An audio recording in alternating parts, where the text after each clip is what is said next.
A garbage truck stops under a stone bridge, and inside one heavy black bag, someone has left 3 objects that should have stayed buried. 14 years earlier, Royal Rumble, 1997. A 17-year-old vanishes in a stadium of 60,000. No body, no goodbye, just silence. Tonight, we reopen the doors no one wanted to touch. Secret corridors, a missing time card, a face that never shows, and a clue hidden in plain sight. Every lead looks perfect, until it shatters. Every suspect feels right, until they don't. Dawn broke over San Antonio with a tired kind of rain, the kind that hangs low and steady and turns the Riverwalk into a ribbon of glass. A garbage truck sighed to a halt beneath the stone bridge by the old cypress. The driver kept the engine ticking while the worker in a fluorescent vest stepped down, boots splashing. She followed the routine she had followed 1,000 times. Grab, lift, toss. Then her hand met a bag that didn't behave like trash. It was too heavy at the bottom, too carefully tied at the top. She nudged it with a boot first. The plastic was black and glossy, rain-pocked, the knot cinched with 2 turns. When she hooked the drawstrings and pulled, a dull weight sloshed inside. She felt something rigid knock against her shin. The worker set the bag on the curb and peeled the plastic open. The smell wasn't rot. It was paper gone damp, fabric that had trapped years of dust, and the faint copper of old blood. At the top lay a poster board, edges furred, the center painted with thick crimson letters, WF. The board was split down the middle, a ragged tear like a lightning strike. Beneath it, pressed into a corner, a gray knit beanie, smaller than the adult size, stretched at the band where a teenage thumb had worried the yarn. And between the two, face up in the poor light, a red lucha mask with white trim, its eye holes black as empty sockets. She took a step back and swallowed hard. The rain tapped the plastic. Somewhere above, a jogger's footsteps echoed on the bridge. The worker pulled out her phone with hands that suddenly didn't feel steady. By the time patrol officers arrived, the sky had shifted from lead to pewter. They taped the area and hovered over the bag until the evidence text rolled in. Cameras clicked. Labels were written. Cotton swabs dotted surfaces like tiny flags on a map. A supervisor read the note that had been called in. Bag found under Presida Espada Bridge. Contents: torn sign WF, gray beanie, red wrestling mask. Possible link to 1997 missing teen. The supervisor frowned and scanned the river's surface as if the missing might be standing there, 14 years late, waiting to be noticed. The name moved quietly between uniforms, and then it found the open line, the major crimes. Leo Alvarez. There are cases that cities learn to breathe around. Crimes that become part of the sidewalks, part of the way a place tells its own story. For San Antonio, one of those was the Royal Rumble case. On January 19th, 1997, inside the Alamo Dome, 60,000 people came for chaos, the roar, the lights, the heroes who flew and the villains who bragged. A 17-year-old walked in with a beanie and a hand-painted sign. He walked in with his mother's permission and his stepfather's escort. He never walked out. People remember the cheer that rolled like thunder when the music hit, and the cameras swung toward the ramp. They remember the strobe that misfired and the lights that dipped, a heartbeat of darkness, electric and hot. They remember the wave of voices when the lights came back on. What nobody remembers is the moment when one boy stopped being in his seat and started being nowhere at all. They searched the stairs and the bathrooms and the security corridors. They drained rumors and followed lies. At the end of it, all the detectives had wore a soggy poster ripped somewhere in the crush, a description of a gray beanie, and a file that never closed. 14 years later, when a trash bag spit up those 3 objects like a swallowed memory, the call went to a woman who had made a career taking cases other cops called godless. Detective Helena Duarte answered on the second ring. Helena had a reputation for neatness that people mistook for coldness. It wasn't coldness. It was control. She aligned chairs before interviews, so that power had to sit squarely. She wrote in straight columns and kept her pens the same way, tip out, color-coded. When she reached the bridge that morning, she paused on a wet stone and took in the scene in one long look. The river, the truck, the taped-off rectangle where a small storm of flash photography had passed. "Tell me everything, then tell me again," she said, and the uniforms did. She listened without interrupting, chin tucked in, hair slicked by rain. When evidence lifted the torn board out of the bag, she stepped closer. The paint had dried thick, and in the brushstrokes she could see the hand that made them, young, impatient, pressing too hard. Old reddish-brown flared where the board had soaked something it should never have had to soak. "Tag the poster as item 1, she said. "Beanie as 2, mask as 3, no presumptions. The bag is 4. At the lab, the items waited on stainless steel like patience. The poster went first. The swab turned the color everyone dreaded and expected. Human blood. A preliminary oxidization test suggested the blood wasn't new. It lived chemically in the same decade as the boy who vanished. The beanie under magnification gave up fibers that matched the cloth described in the original report.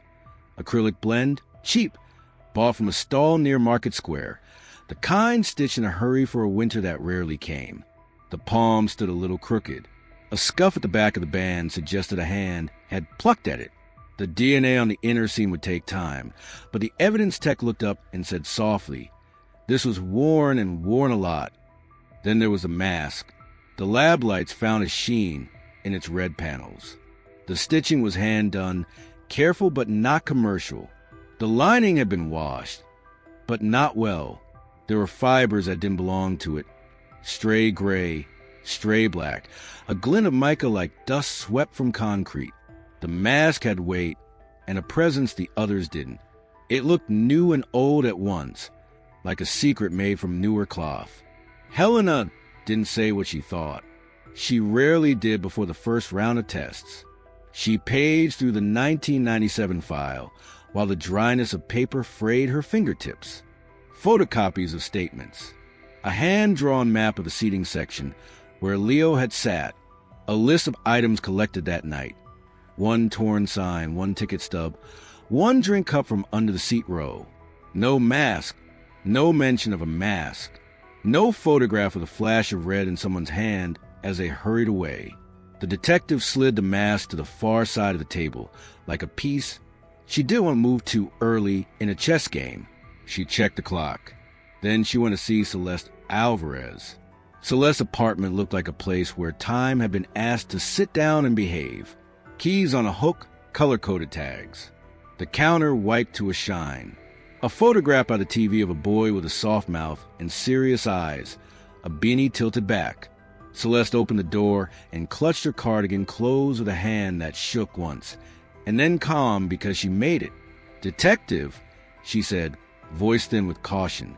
"Did you find is this about?" "It's about a bag found this morning near the river," Helena said. She didn't put the word trash in it. There were items inside that may belong to Leo. The mother led her to the table and cleared a space that didn't need clearing. Helena unlatched the case and withdrew the beanie first. She didn't offer it to be touched. She let Celeste see it as if sight alone could be kind. Celeste brought a hand to her lips. "He used to pull at that little loose thread when he was nervous," she said, pointing to the scuff on the band. The words came out like she had been saving them for a day, when they would matter again. Helena set the torn sign on the table next. Celeste's eyes stayed on the letters, and something inside her face folded. "He painted that on the floor," she whispered. "He was so proud that the lines looked like the television ones. He asked me if the letters were too loud. I said you can't be too loud when you are small." A long silence asked to sit with them. Rain ticked on the window. Somewhere in another apartment, a TV laughed too brightly.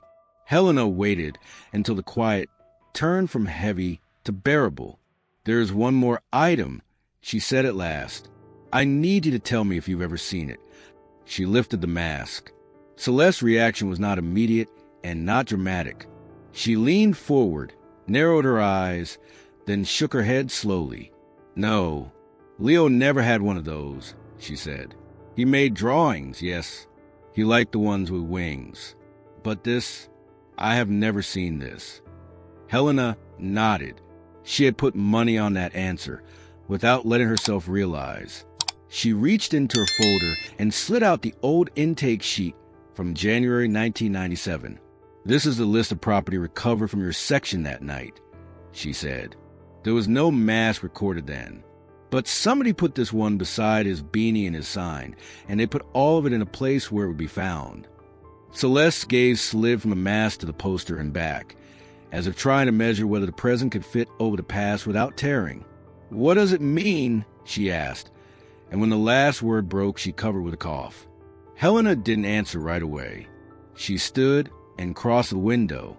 Outside, the rain had softened to a mist that made the street lamps bloom. The detective pressed 2 fingers to the sill, centered herself like she centered interview chairs, and turned. "It means this," she said, voice even, steady, the kind that holds even when other things do not. "That mask wasn't with Leo in '97, but someone wanted it to be here now." The files came out of storage smelling like cardboard in winter. Janice Moore, retired head of security, rolled a metal ladder to the back wall of her garage and pulled down a flat box labeled in her neat red script, Alamodome, 1997, East. She set the box on a workbench and looked at Detective Helena Duarte over the rims of her glasses. "You're the first to ask for this in a decade," Janice said. "Most people want the glamour gates. The East Service corridor wasn't glamour. It was a headache." Helena slipped on gloves and opened the box. Inside, photocopied shift rosters, incident notes, a disposable camera never developed, and a laminated map with corners worn white. Janice smoothed the map with both palms and tapped a finger on a thin artery that ran behind the seating bowl. "Here," she said. "East Service. Vendors, temporary hires, talent overflow.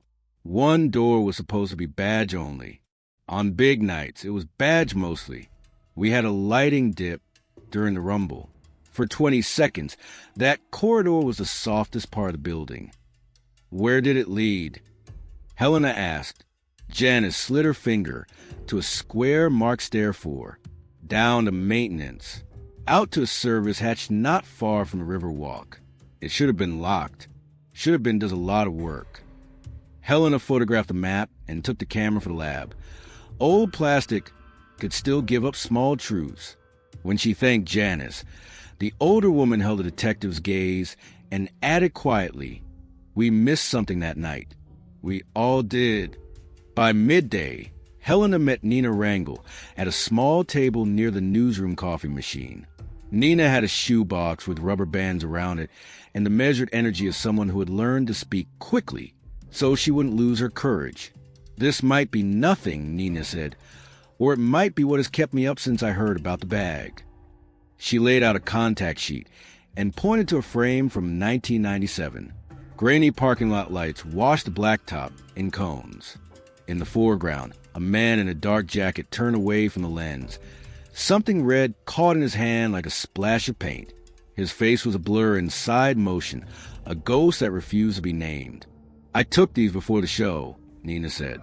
"I used to photograph everything. I was in the lot with my cheap camera, trying to catch the crowd. I didn't know it meant anything then. The negatives were in my mother's closet." Helena studied the frame. The red could have been a scarf, a towel, or what it wanted to be in her mind. A mask. Time of night.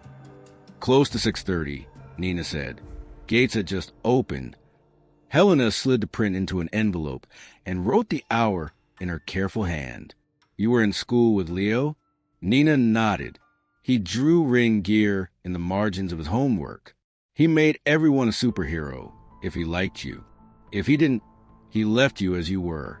The detective thanked her and walked back into air that smelled like yesterday's rain and warm asphalt. She was not a believer in signs, only in accumulation. One map, one corridor, one frame with a red flicker.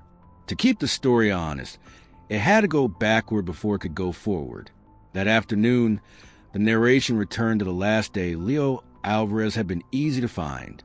He woke before his alarm, because sleep had never been good at carrying excitement. Celeste ironed a t-shirt he insisted brought luck.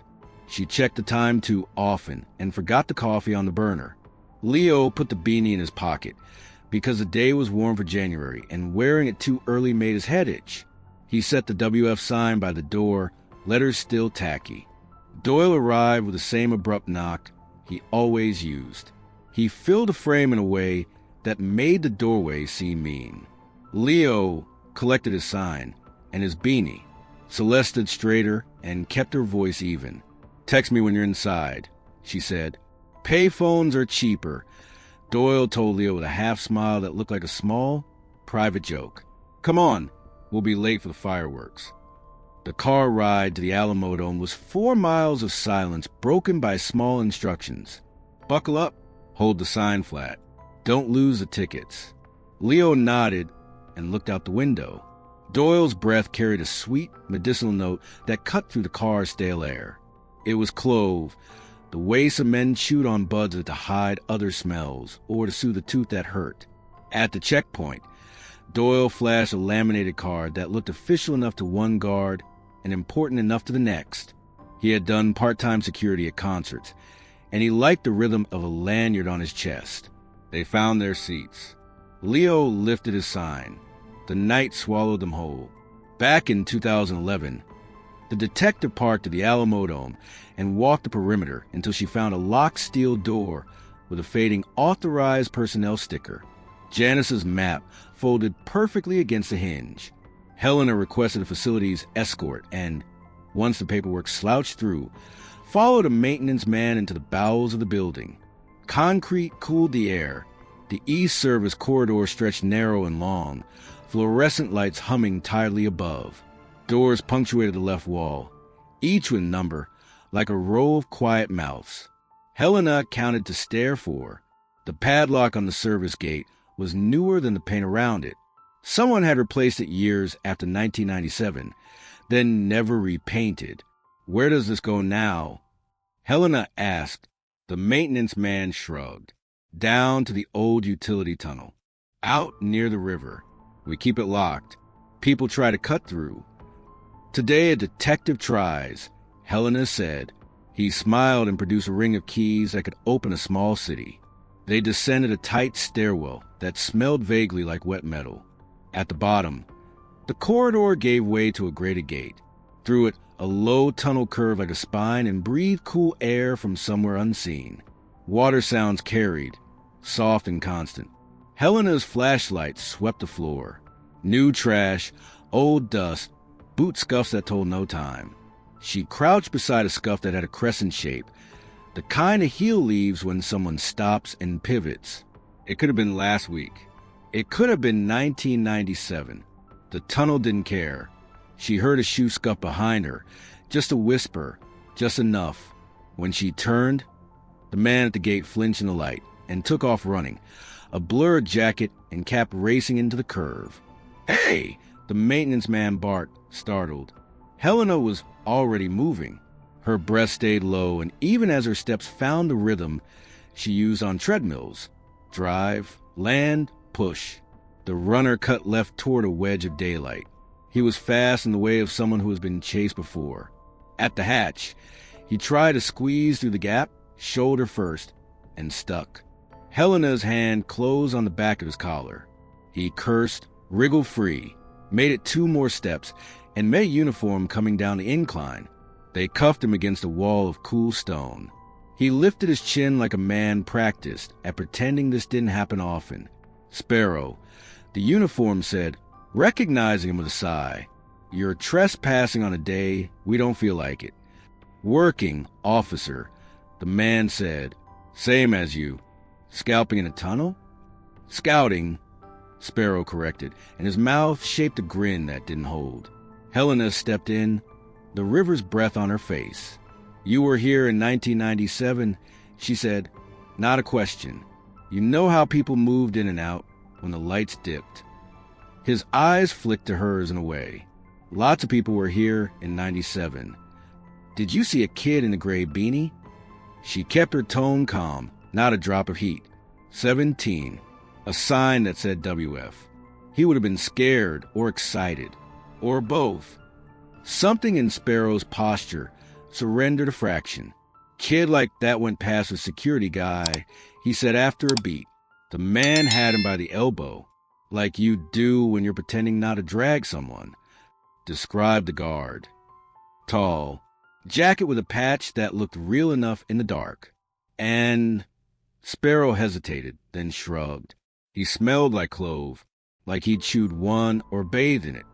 Helena let the details sit between them until it meant what it had to mean. She thanked the officers, told them to cite Sparrow for trespass and let him walk, and climbed back toward the corridor where the fluorescent lights hummed on. That night, at Celeste's table, the detective laid out the day's map, the untouched photocopy, the careful notes in her straight columns. Celeste listened with both hands wrapped around a mug she didn't sip. "When you think of that night," Helena asked gently, "do you remember any smell? Anything small that felt big later?" Celeste's eyes moved to the side, as if looking at a ghost standing by her stove. She nodded once, slowly. "Clove," she said. "It's foolish, but I remember clove. The sweet kind." Leo said it made his stomach turn. Helena didn't look down at her notes. She didn't need to. "The only man you've ever known who carried that smell?" Celeste swallowed. "Doyle Barnes." Doyle Barnes answered the door in a faded polo, and the kind of anger that looks like boredom. He filled the frame, hand on the jamb, wedding ring turning. The apartment behind him smelled like stale beer and something sweet that tried to cover it. Clove, the same note that had ridden the car in 1997. "Detective," he said flat, "you got a warrant to look at my dust, or you just want to talk about the past again?" "Conversation will do," Helena said. She kept her voice level, her stance square. "It's about Leo Alvarez." Doyle's jaw flickered. "Always is." They sat at a table scarred by keys and long nights. Helena laid out a single sheet protector with a copy of Janice's map and a sticky note that read "Stair 4, East." "On January 19th, 1997, there was a lighting dip," she said. 20 seconds. "You told officers you were in your seat when it happened." "I was," Doyle said quickly, eyes on the map but not reading. "Everybody saw it. Lights went out. Big cheer. Lights came back. That's what those shows do." "You also said you walked Leo to get a soda 10 minutes later." "That true, too." He scratched his neck. The ring turned again. Kid got thirsty. "Did you leave the seating bowl by the East Service corridor?" Doyle laughed once, short. "Detective, in a place like that, everything is a corridor. Did you leave the building with him?" "No." The word came hard enough to thud on the table. Helena let the silence stand. People talk into emptiness. If you let it stretch, the shape of their truth appears. Doyle filled it with noise. "Listen, I've said it 100 times. I didn't take him. I didn't touch him." He leaned forward, breath carrying clove. "I was his ride. That's it." "When did you clock out from your shift that day?" Helena asked. "What shift?" "I had a badge for concerts." "Sure. I wasn't on that night." "Then the venue's temp roster will show nothing." "It'll show nothing," he said too fast. Helena closed the folder, stood, and thanked him for his time with the same politeness she used at crime scenes and weddings. As she reached the door, he said, "You people never figure it out, do you? You just circle." The ring turned one more time. At records, a clerk who remembered every tang of the 90s slid a gray box across to her. "Temporary staff, 90s, A to C," he said. Another box came, D to F. Helena paged to Barnes, Doyle. There he was in a laminated grid. Event, Royal Rumble support. Clock in, 15:51. Clock out, space blank, later filled in ballpoint in a different hand. 23:59. Sign the next day? Helena asked. "Looks like a supervisor fixed it." The clerk said. "Happened when people forgot or stormed out." "Who was the supervisor?" He checked, shrugged. "Night of chaos. Hard to say." She copied the sheet and, on the way out, circled the ink that didn't match. Not proof, but it was pressure against the story, and pressure makes stories split. At the lab, the items from the bag lay in clean trays under white light. The text had moved from what to what else? On the poster, along the torn edge and near the hand-painted letters, the swabs picked up a fine, gritty residue. Under microscope, translucent yellowish particles with sticky edges. The tech smiled a little. Rosin, she said. Resin powder, the kind used to improve grip.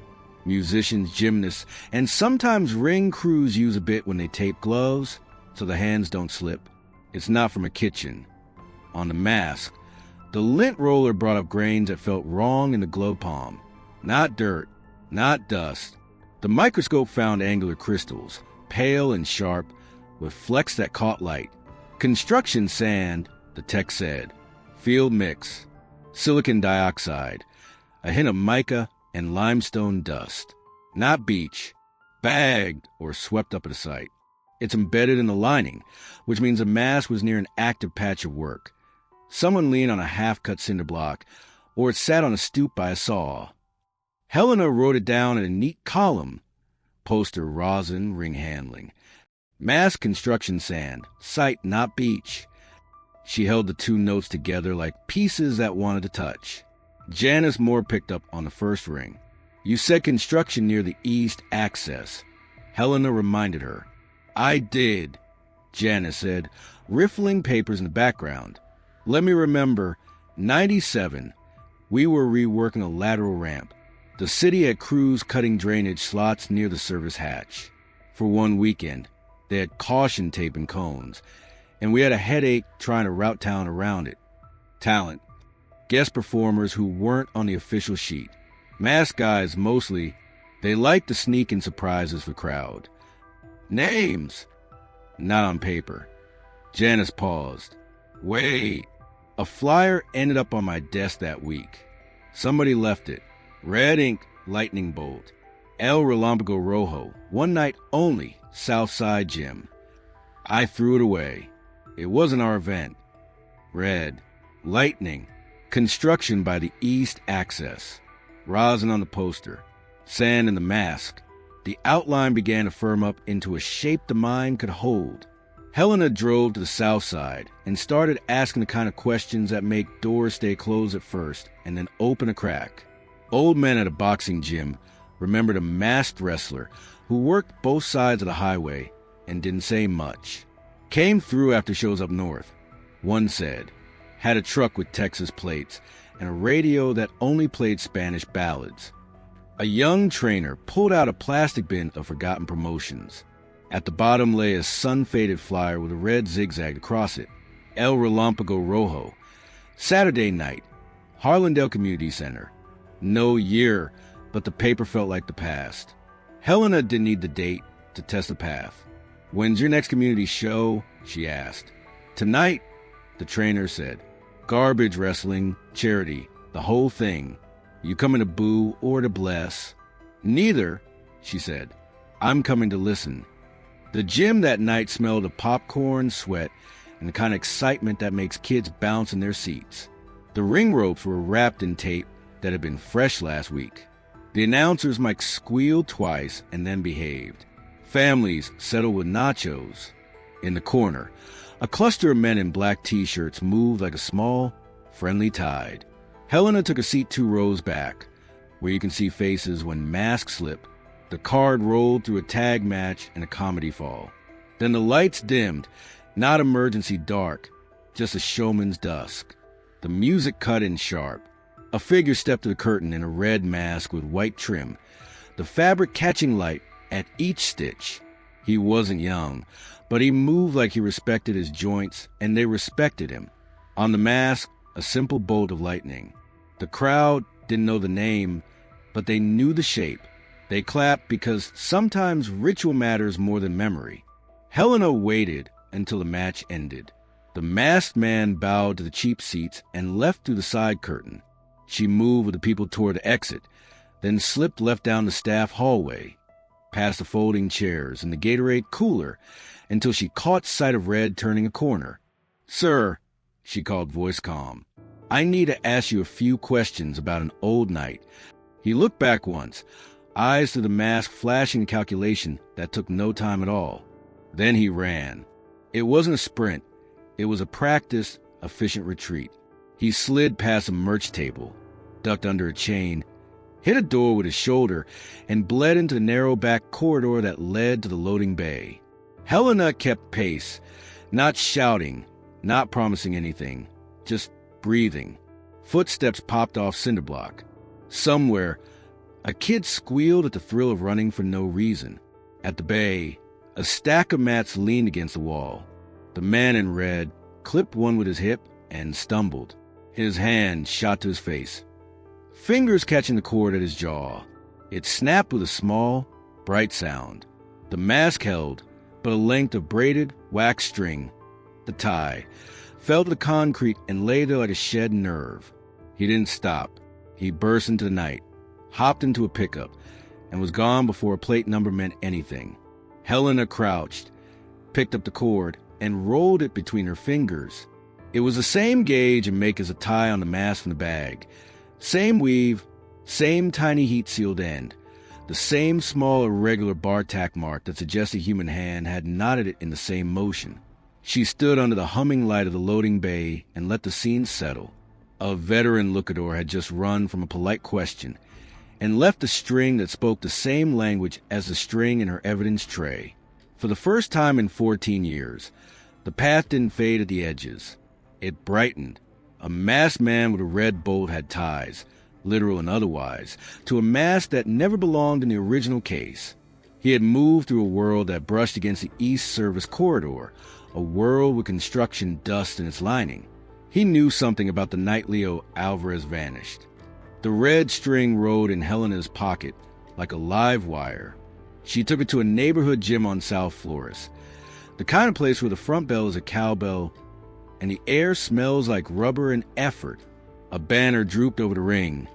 Community night, $5 suggested. Its edges curled from years of summers. Coach Mendez, square as a freezer and twice as practical, slid the string between his fingers and shrugged. "We tie our masks with shoelaces and hope for the best," he said. "This is nicer. Waxed. Somebody cared. Do you know El Relámpago Rojo?" Helena asked. Mendez's eyes ticked to the far wall, where a sun-faded flyer hung beneath thumbtacks. A red bolt split the middle. He came through sometimes, the coach said, did his match, wrapped his knees in the quiet, left like smoke. Helena spent the afternoon on a folding chair, a notebook on her knee, while ex-students came out of the weight room to talk. Alma, who now taught PE at an elementary school, said he never unmasked, not even to drink water. He'd turn his back. Luis B. Ortega, who still worked the merch table for fun, remembered a left knee that clicked and a right wrist taped in a tidy spiral. Javi, with a tattoo of Saint peeking from his sleeve, said he didn't like when people asked where he lived. He'd say, on the road. Was he ever on a security detail? Helena asked. Not usually, Mendez began, then looked at Javi. Javi scratched his temple. There was a rumor, he said, back in '97.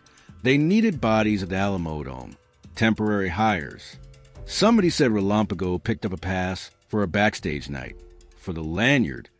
He mimed a card thumping against his chest. He said it kept the wrong eyes off him. It wasn't confirmation. It was a door left ajar. Helena wrote it down. By the time she crossed town to meet Nina Rangel, the sun had burned into a wide pane of heat. Nina had turned the newspaper supply closet into a makeshift lab. Light table, loop, a scan of the size of a suitcase. She slid a fresh print across the desk. I found another frame, Nina said, a little breathless. From the roll before the one I showed you. Same lot earlier. The photo took a moment to yield its details. Leo, not yet inside, the WF sign tucked under his arm, his beanie still in his pocket. He stood with man in a cap, not Doyle and not turning toward the lens. The caps bill through a shadow like a bar across his face. Behind them, a car's windshield glinted with a diagonal sticker in Spanish. Academia de Tanis, Monterey. In the corner of the frame, the man's hand held something that could have been nothing. Fabric, maybe a strap, maybe red, maybe not. Time, Helena asked. 6:08, Nina said, tapping the handwritten time code on the sleeve. Before the gates were chaos. It was enough to build a picture the human brain would happily finish. A masked wrestler moonlighting as temp security. A boy who venerated masks. A parking lot conversation under a billboard of heroes. A corridor construction zone that dusted cloth with sand. A sign brushed with rosin where hands had been taped. The story wrote itself. That was the danger. Helena stepped away from the light table and sat on the edge of a copy desk. Say it out loud, she told herself, a habit from years of casework. A veteran lookador, maybe El Relámpago Rojo, meets Leo in the lot, recruits him for a backstage thrill, and walks him out during the lighting dip. He knows the East Service corridor because he wore a badge there. The mask in the bag is his. It held together, even sang. It would have fit in a TV episode and pleased a jury of neighbors. But Helena had learned to distrust stories that wanted to be right. Her phone rasped against the desk wood. Forensics. Detective, the lab tech said, voice bright with the kind of news that is both gift and grenade. We have age estimates. The blood on the poster. We're confident it's old. Proteins degraded. Hemoglobin cross-linking suggests late 90s. Which fits your case file. But the biological on the mask, trace sweat, tiny blood, those proteins are too intact. Less than 5 years. For at most. Helena closed her eyes. The gym, the rumor, the photo, the chase, her beautiful straight line folded in the middle like paper. The mask did not belong to 1997. It had been near construction dust. Yes, but long after the night that mattered. It had been handled by someone recently enough to leave a chemical signature the past could not. Anything else? She asked, keeping her tone flat, so the room wouldn't hear her thinking. The sand in the lining matches a local mix, not river silt, the tech said. It's the kind sold at Southside yards. If you need vendors, I can pull a list. Do, Helena said and hung up. She looked at Nina, who had been reading her face with a friend's worry, not a reporter's hunger. What happened? Nina asked. The mask is young, Helena said. Too young for 97. Nina sagged against the shelf. So, the parking lot guy. May still be real, Helena said, but the mask in the bag wasn't his, not then. Someone built that bag to be found. They curated our memory. The word hung there, curated, as if grief were a museum and someone decided where to put the exhibits. Helena drove in a quiet that crackled. The list in her head rearranged itself. Poster 1997, beanie 1997, mask recent. Whoever carried the bag wanted the story to reopen and wanted it to point toward masks, toward lookadors, toward the East Corridor. It wasn't sabotage. It was a signal. She checked the time and steered toward Celeste's apartment. When the door opened, the mother's face searched Helena's like a reader skimming for answers on a page. Is it bad? Celeste asked. It's different, Helena said. She sat at the kitchen table where the light was honest and placed the 3 photos she had chosen. The East Corridor map with Stairforth circled, the parking lot framed with the man in the cap, and the Tatani sticker bright in the windshield, and a printout of the lab summary. Poster old, mask recent, with the non-essential numbers blacked out, so the truth would read loud.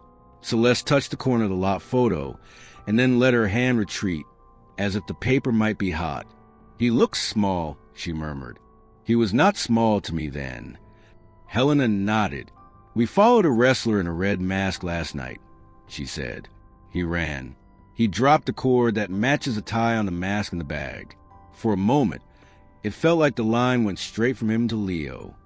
And now the mask tells us it didn't live in 1997, Helena said. Whoever put beside Leo's things did it later. On purpose. Celeste swallowed, the sound loud in the small room. To hurt us. To be heard, Helena said. The bag is a message. Someone wanted us back in that corridor. Celeste looked up and met Helena's eyes. Behind the tiredness was steel. Then go back, she said. I will, Helena answered. She rose, gathered the papers, then paused with her hand on the chair back, straightening it by instinct until it sat square with the table's edge. She turned to Celeste, the mask's red still burning at the edge of her mind, and asked the only question that mattered in that moment, the one that would carry them into the next turn. If this mask didn't come from 97, Helena said quietly, who put it in the bag? Payroll lived in a fluorescent room that never learned the difference between day and night. The clerk pushed a rolling ladder to a high shelf and came down with a ledger bound in green cloth. The spine cracked like a tired smile. Temporary security, January 97, he said, flipping pages with a finger that never missed. He stopped, tapped a line. Here, shift opened at 3:45 p.m., but look. The entry read like a shrug at the truth. Name, Aaron Vega. Address, 237, Mission Road, clock in recorded. Clock out blank for weeks, later filled in an unfamiliar hand. Final check, uncollected. A note beside it in red pencil. NOID/hold. 237 mission? Helena asked. Doesn't exist, the clerk said, already ahead of her. It jumps from 233 to the mission grounds. Whoever wrote this knew the map, but not the street. Helena took a copy and was halfway to the door when the clerk called after her. Funniest thing? Only temp that month who never picked up their last pay. Mission Concepcion stood with its weathered stones and cool shadows like a witness that never raised its voice. A block away, behind a chain-link fence and a curtain of mesquite, sat a low cinder-block building with a sun-bleached sign. Concepcion Storage and Supply. The office smelled of dust and lemon cleaner. The manager, a woman in her 50s with sharp eyes and a key ring the size of grapefruit, found a unit on a ledger, so old it had learned to curl. Rented in 97, she said. Paid cash for a few years, then nothing. We tried to auction twice, but the paperwork's a mess. What name? Helena asked. The manager snorted. Vega. You'd be surprised how many Vegas we get. A judge's rush signature and a bolt cutter later. The door slid up with a groan that stirred the dust. The air inside tasted like cardboard and old rubber. Boxes stacked shoulder high made an aisle that ran toward the dark. Some had tried to organize once. Rope/tape, knee pads, misc, rings scrawled in black marker across lids. Helena clicked her flashlight on. The beam found things that did not expect to be found. Coils of turnbuckle rope, canvas tarps, a bucket of industrial rosin, a hand truck with a wheel missing. In the back, near a milk crate of mismatched elbow pads, a long plastic tub sat labeled with careful, fussy letters. Training masks. She popped the lid. Inside, a dozen masks, some bright as candy, some faded to resignation. Red, blue, green, a white one with a crooked star. Most were crude, shoelaces at the nape, stitches that wandered. But 3 were different. Red panels cut clean, white trim stitch so tight it looked like a seamstress had hummed through it. The ties at the jaw were waxed, the same gauge and weave as the string in Helena's pocket. She lifted one with both hands and felt a familiar weight. Behind her, Nina let out a low whistle. You brought me on the right day, she said. Camera already up, lens focusing on the seam, the stitch, the tiny heat-sealed end of the cord. They worked without hurry, the way you move when the present has finally decided to deliver something the past has owed you. Helena photographed the bins, the floor, the way the dust lay undisturbed until her boots told otherwise. Nina rifled a banker's box labeled paper and made a sound that wasn't quite a word. Detective, she said softly, you need to see this. On top of the stack of faded flyers and receipts lay a newspaper clipping from Monterey, yellow to the color of tea. The photograph caught a man mid-grin, teeth bright, eyes happy in a way that didn't expect punishment. No mask. Under the headline, Angel Rojo Triunfa y en Monterrey, a dedication to margin in thick blue ink. Para Celeste. Nina turned the clipping over. On the back, a smudge of pencil, 9 numbers with a plus 52 at the start, struck through once and written again, clearer. Next to them, a tiny underline, the kind a person makes when they recheck a number and say, yes, that's it. Helena felt the room pulling around that inch of paper. She slid the clipping into a plastic sleeve and, with a separate gloved hand, pulled a copy of the 1997 intake sheet from her folder. Celeste's signature sat at the bottom, the C beginning with an exaggerated curl, the L trailing a faint tail that dipped, rose, and stopped too abruptly, as if reconsidered.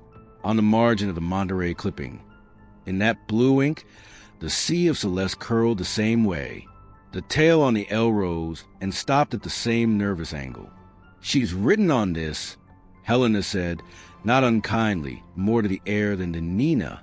Maybe the dedication was given to her, maybe it wasn't, but she handled it, and she kept it once. And then it ended up here, Nina said, scanning the unit with a small shiver, which means somebody moved her things. Or he did. Helena nodded, mind running 2 tracks. Angel Rojo smiled from 1990-something, teeth white as a promise. The dedication suggested intimacy. The duplicate of Celeste C suggested knowledge. In the 1997 forms, in the line for father's name, Celeste had left it blank or written unknown in a hand that dented the paper. On an earlier school form in the state database, Helena had noticed a name started and then scratched away, only the top of it now still ghosting the page. There had always been a name she didn't want to say. Maybe the world had not made it safe to say it. Helena bagged 3 of the training masks, the red twins and a random blue, with separate labels and signed the seals. She took a sample from the wax cord as well. On the way out, she photographed a battered shoebox of receipts from a Southside building yard. The vendor matched the lab's list for construction sand. Several slips were dated years after 1997. Outside, the mission's bells marked an hour that felt heavier than it should. Helena sat on the storage step, the Monterey clipping balanced on her knee. The wind tried to lift it. She pressed it back down. What does it mean? Nina asked, eyes on the photo, on the man without a mask who nonetheless radiated the idea of one. That the mask in the bag doesn't point to a stranger, Helena said. It points to a person connected to Celeste. And that person may have worn a badge at the Alamo Dome in '97. She stood and dusted her hands. Some decisions feel like a lever you throw, and the world agrees to change its slope. This was one. Back at the lab, she signed a request. DNA comparison. Epithelial cells, mask lining, versus buccal swab, Celeste Alvarez. The language was careful. The boxes were all ticked. Purpose, kinship assessment. Hypothesis, potential first-degree relation to mask handler. The tech read it twice and nodded. Helena went to Celeste with a gentleness she reserved for bridges you don't want to test in a storm. This would rule things out, she said. Or in. It may tell us if the person who last wore that mask is family to you. Celeste's hands tightened on the table's edge.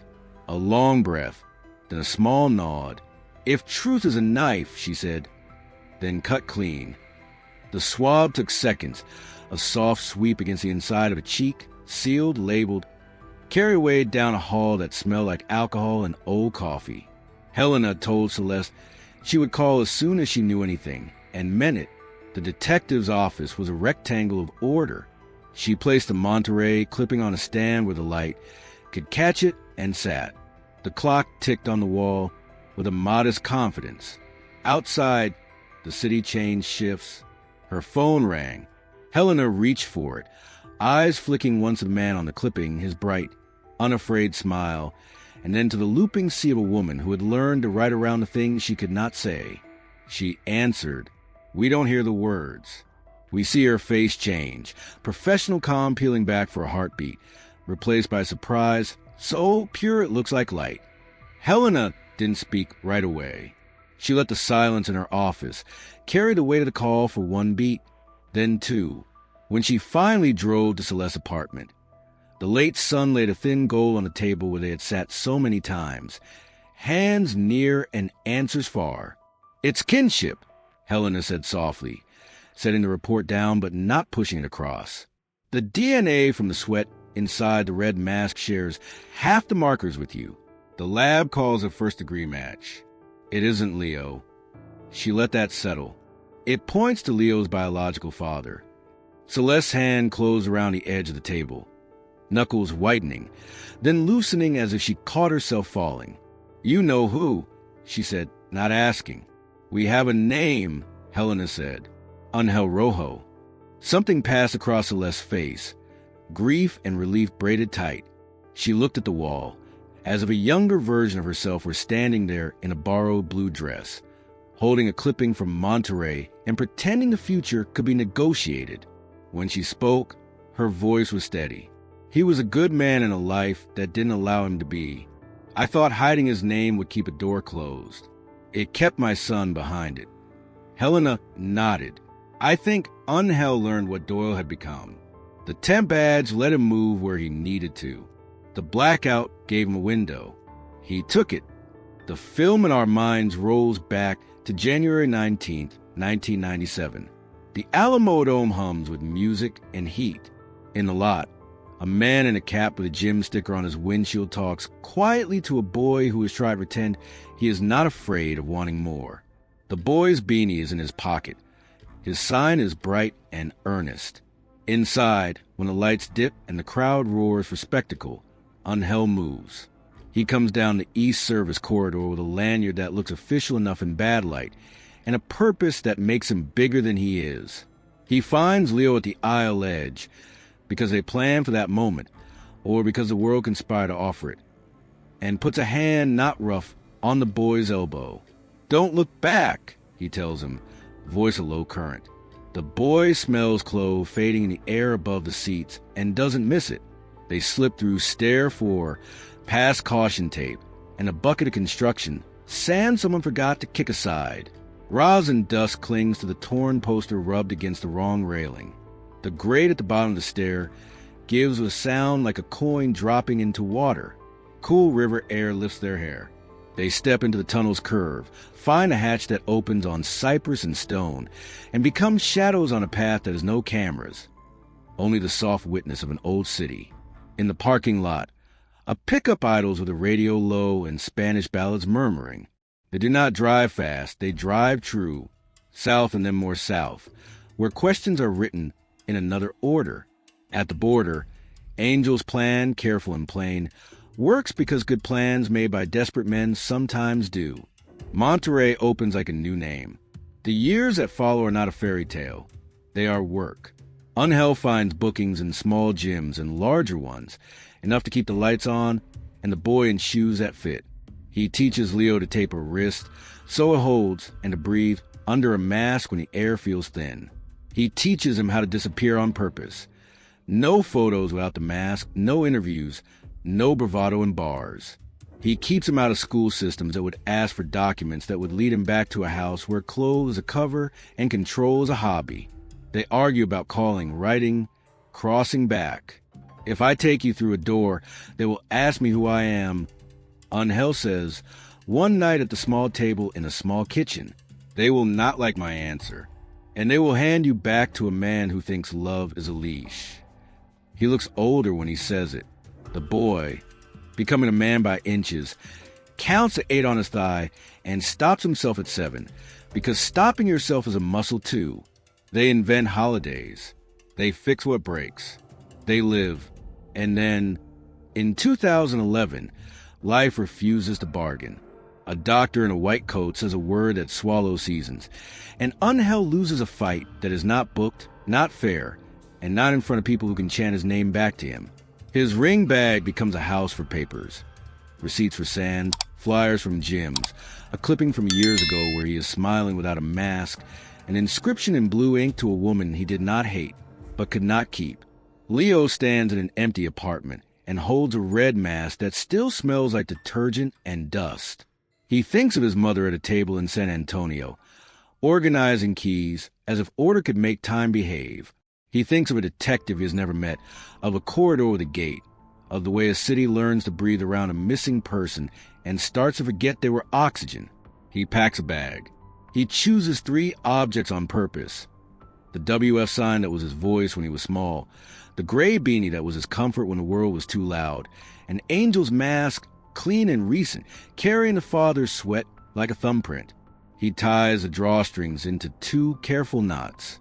He leaves the bag under the bridge by the Riverwalk where trucks will find it and decent people will not ignore it. He does not leave a note. The objects will say what words cannot without changing the past to flatter the present. Helena gives Celeste a truth she can share without promising an easy reunion. Only choices. A week later, at a charity wrestling event, an unannounced luchador in red and white enters the ring. His movements are light, deliberate, and familiar. He taps his thigh 8 times, a habit long buried in memory. Celeste rises without knowing why. The man stops, looks toward her, and lifts his mask just enough for their eyes to meet. The face is older, but unmistakable. The boy from her photo, now a man. He nods once, then turns back to the ring, leaving only a moment of silent recognition. The poster was a past. The mask, the secret. The beanie, the boy who survived. And sometimes disappearing is just being chosen again.